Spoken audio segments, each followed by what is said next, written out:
तर नमस्कार विद्यार्थी मित्रांनो, स्वागत आहे तुमचं मराठी स्कॉलर सिरीज या आपल्या यूट्यूब चॅनलवर। तर बघा विद्यार्थी मित्रांनो, आज आपण पाहणार आहोत तुमचा गणित भाग 2चा जो आज तुमचा पेपर झालेला आहे त्याचे उत्तर बघणार आहोत। चला तर सुरुवात करूया आजच्या आपल्या व्हिडिओला।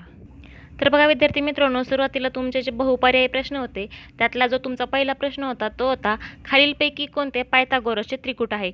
तर पायथागोरसचे त्रिकूट हे 3 4 5 आहे, हे आपण लहानपणापासूनच शिकत आलेलो आहे। त्यामुळे या प्रश्नाचं उत्तर कुणाचं चुकलेलं नसेल तर त्याचं उत्तर होतं तुमचं ऑप्शन नंबर बी। त्यानंतर पुढचा प्रश्न होता दोन अंतरस्पर्शी वर्तुळांच्या त्रिज्या अनुक्रमे 4 सेमी व 5 सेमी आहेत, तर त्यांच्या केंद्रातील अंतर किती। तर यावेळेस काय करायचं असतं की आपल्याला त्यांची वजाबाकी करायची असते। अंतर काढायचे म्हणजे त्यांची वजाबाकी करावी लागेल। आता 5 मधून 4 गेले म्हणजे किती राहिले तर 1 सेमी। त्याचं उत्तर होतं ऑप्शन नंबर सी। त्यानंतर पुढचा प्रश्न पण अतिशय सोपा होता की खालीलपैकी डॅश डॅश हा बिंदू एक्स अक्षावर आरंभ बिंदूच्या उजवीकडे आहे, म्हणजे त्याचं उत्तर काय होतं आपलं ऑप्शन नंबर डी 2 आणि 0। त्यानंतर पुढचा प्रश्न होता की 5 सेमी बाजू असलेल्या घनाचे घनफळ किती। आता घनाच्या घनफळाचं सूत्र हे सुद्धा सगळ्यांना पाठच असेल, ते म्हणजेच बाजूचा घन असतं। तर आता बाजू किती दिली होती आपल्याला 5 सेमी, तर 5चा घन किती असतो तो म्हणजे 125। मग आपलं उत्तर असणार आहे ऑप्शन नंबर सी 125 घ सेमी म्हणजेच 125 घन सेमी। त्यानंतर पुढचा प्रश्न होता खालीलपैकी उपप्रश्न सोडवा। आता बघा पहिला प्रश्न होता त्यातला दोन समरूप त्रिकोणांच्या संगत बाजूंचे गुणोत्तर 3:5 आहे, तर त्यांच्या क्षेत्रफळांचे गुणोत्तर काढा। काल मी तुम्हाला ज्या IMP क्वेश्चनचा सराव करायला सांगितलं होतं त्यातीलच हा प्रश्न होता। तर बघा संगत बाजूंच्या वर्ग इतकं असतं ते त्यांचं गुणोत्तर। तर एरिया ऑफ ए भागिले एरिया ऑफ 2 बरोबर आता 3चा वर्ग भागिले 5चा वर्ग। आता 3चा वर्ग असतो 9, त्यामुळं इथे आपण 9 घेतले। त्यानंतर 5चा वर्ग असतो 25, म्हणजेच उत्तर काय असणार आहे आपलं 9/25 म्हणजेच 9 जसे 25। त्यानंतर पुढचा प्रश्न होता एका चौरसाचा कर्ण 10 वर्गमुळात 2 सेमी असल्यास त्या चौरसाची बाजू काढा। तर आपलं सूत्र काय होतं डी बरोबर ए वर्गमुळात 2, म्हणजेच या ठिकाणी आपल्याला एची किंमत काढायची असल्यामुळं इथं आपल्याला ए बरोबर 10 दिलेला आहे, म्हणजेच आपलं उत्तर काय असणार आहे ए बरोबर 10 सेमी। त्यानंतर पुढचा प्रश्न होता वर्तुळाच्या एका लघुकंसाचे माप 70 अंश आहे, तर त्याच्या संगत विशाल कंसाचे माप काढा। तर आपल्याला माहिती आहे की वर्तुळाचं पूर्ण माप काय असतं ते असतं 360 अंश। त्यापैकी आपल्याला जर एका कंसाचं माप दिलेलं असेल ते 70 अंश दिलेलं होतं, म्हणजेच आपल्याला काय करायचं होतं की 360 मधून ते 70 वजा करायचे होते। त्यावेळेस आपलं उत्तर काय आलं 290 अंश, म्हणजेच विशाल कंसाचं माप काय असणार आहे तर 290 अंश। त्यानंतर पुढचा प्रश्न होता एका रेषेने एक्स अक्षाच्या धनदिशेशी 45 अंश मापाचा कोन तयार केला असेल तर त्या रेषेचा चढ काढा। त्यावेळेस आपल्याला काय करायचं होतं tan 45 θ बरोबर 1 असतं, म्हणजे तो चढसुद्धा आपला काय असणार आहे 1 असणार आहे।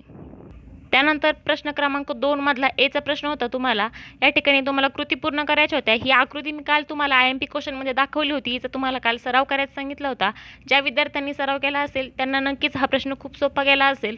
तर बघा या ठिकाणी स्पर्शिका खंडाचा प्रमेय होता आणि त्याचं तुम्हाला रिकाम्या जागा भरायच्या होत्या। तर बघा या ठिकाणी PS चा वर्ग बरोबर काय इथं काय येणार होतं PQ गुणिले PR बरोबर काय स्पर्शिका छेदिका रेषाखंडाचे प्रमेय। त्यानंतर खाली PQ गुणिले कंसामध्ये PQ अधिक QR। त्यानंतर आता PQ ची आपल्याला किंमत दिलेली आहे 3.6, म्हणून आपण ती जशाला तशी घेतली।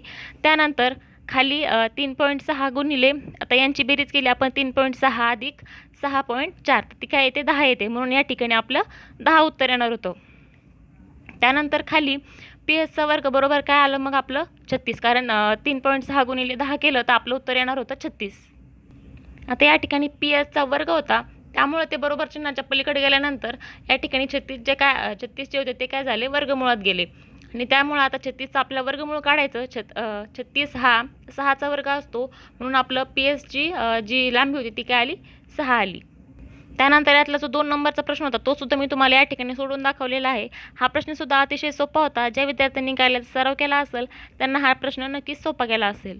त्यानंतर पुढचा प्रश्न सुद्धा अतिशय सोपा होता खालील आकृतीत ABCD या चौरसाची प्रत्येक बाजू 7 सेमी आहे, बिंदू D हे केंद्रबिंदू मानून DA त्रिज्येने काढलेली वर्तुळ पाकळी DAXC आहे, तर छायांकित भागाचे क्षेत्रफळ आपल्याला काढण्यासाठी रिकाम्या जागा भरायच्या होत्या। ह्या भागाचं आपलं क्षेत्रफळ काढायचं आहे आणि त्यासाठी आपल्याला पुढे कृतीमध्ये रिकाम्या जागा दिल्या आहेत त्या आपण आता भरू। तर बघा या ठिकाणी चौरस क्षेत्रफळ म्हणजेच काय असतं, बाजूचा वर्ग.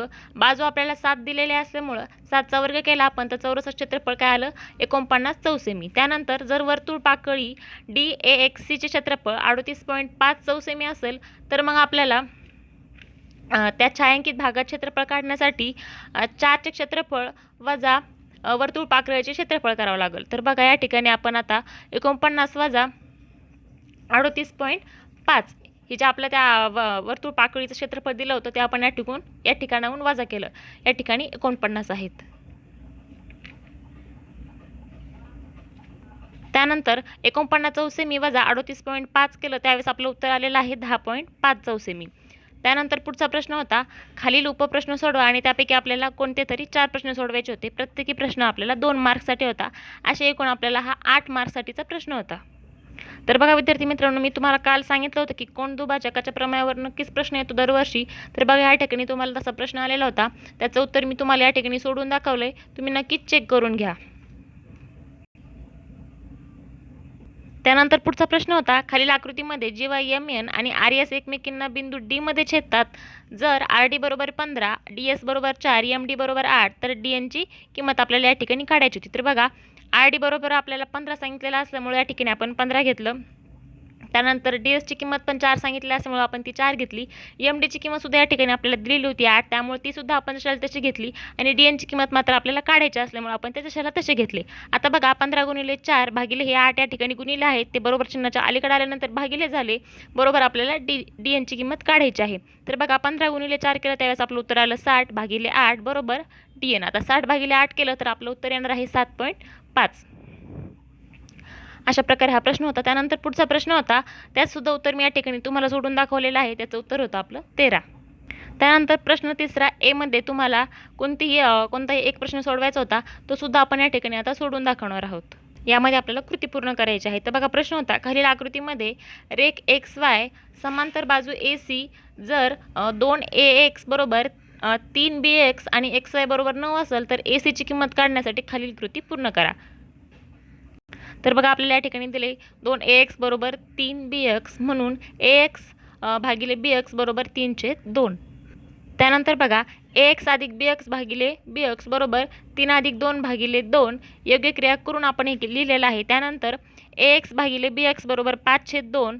त्यानंतर त्रिकोण BCA समरूप त्रिकोण BYX समरूप त्रिकोणाची कसोटी. त्यानंतर खाली BA भागिले BX बरोबर AC भागिले XY आपल्याला जसं तसं दिलं होतं. त्यानंतर आपण या ठिकाणी BX या बाजूची किंमत टाकू, ती होती 2. त्यानंतर आता या ठिकाणी बघा आपल्याला AC ची किंमत काढायची असल्यामुळे आपण याचा तिरकस गुणाकार केलेला आहे. 5 गुणिले 9 भागिले 2 जशाला तसे बरोबर AC. आता 9 गुणिले 5 केलं त्यावेळेस उत्तर आलं 45. 2 भागिले जशाला तसे त्यानंतर बरोबर AC.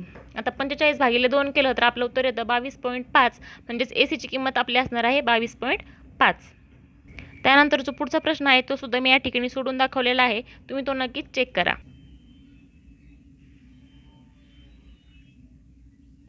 त्यानंतर त्यामधलाच आपल्याला Bचा जो प्रश्न होता की खालीलपैकी उपप्रश्न सोडवा, तर या ठिकाणी तुम्हाला सर्व आकृत्या काढायच्या होत्या. जर तुम्ही काल आकृत्या काढण्याची प्रॅक्टिस केली असेल तर तुम्हाला या आकृत्या जशाला तशा काढता नक्कीच आल्या असतील. त्यानंतर पुढचा प्रश्न सुद्धा होता, त्याच ठिकाणी सुद्धा तुम्हाला काय करायचं होतं तर आकृत्या काढायच्या होत्या. आणि शेवटचा प्रश्न होता, खालीलपैकी उपप्रश्न सोडवा कोणताही एक. रेख PQ ही एका वर्तुळाची जीवा असून कंस PXQ हा विशाल कंस व कंस PYQ हा लघु कंस आहे, तर कोन POQ हा केंद्रीय कोन आहे. तर दिलेल्या माहितीवरून तुम्हाला आकृती काढायची होती. ही आकृती सुद्धा अतिशय सोपी होती. जर तुम्ही काल प्रॅक्टिस केली असेल मी सांगितलेल्या इम्पॉर्टंट क्वेश्चनची तर तुम्हाला ती सुद्धा काढता आली असणार. तर कसा वाटला विद्यार्थी मित्रांनो आजचा हा व्हिडिओ. जर व्हिडिओला आवडला असेल तर व्हिडिओला एक लाईक नक्कीच करा आणि जर चॅनलवर नवीन असाल तर आपल्या चॅनलला नक्की सबस्क्राईब करा. आता पुढचा व्हिडिओ आपण तुमचा जो पेपर असणार आहे विज्ञान भाग 1 त्याचे जे इम्पॉर्टंट क्वेश्चन आहेत त्याविषयी आपण डिस्कस करणार आहोत. त्यामुळे चॅनलला नक्कीच सबस्क्राईब करा.